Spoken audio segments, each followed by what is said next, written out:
সদ্য বিদায়ী অন্তর্বর্তী সরকারের প্রধান উপদেষ্টা অধ্যাপক ডক্টর মোহাম্মদ ইউনূস তার কূটনৈতিক পাসপোর্ট হস্তান্তর করেছেন। তিনি সপ্তাহখানেক আগে ক্ষমতায় থাকাকালীন এই পদক্ষেপ নেন। প্রধান উপদেষ্টা ছাড়াও অন্তর্বর্তী সরকারের উপদেষ্টা ও উপদেষ্টাদের মধ্যে প্রায় ২০ জন ইতিমধ্যে লাল পাসপোর্ট হস্তান্তর করেছেন। তবে এখনও কয়েকজন হস্তান্তর করেননি, যার মধ্যে রয়েছেন পররাষ্ট্র উপদেষ্টা মোহাম্মদ তৌহিদ হোসেন। সরকারের একজন কর্মকর্তা জানিয়েছেন, সাধারণত কূটনৈতিক পাসপোর্ট সরকারের মেয়াদ ধরে ৬ মাস পর্যন্ত দেয়া হয়।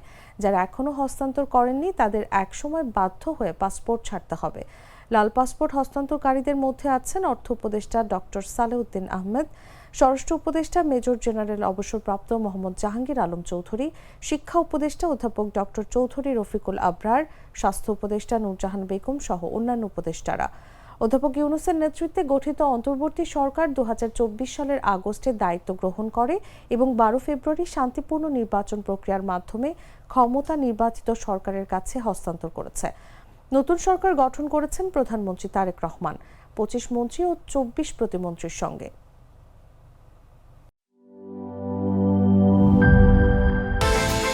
বিকাশ পেমেন্টে ১০,০০০ টাকার বেশি অফার। শপিং চলছে তো।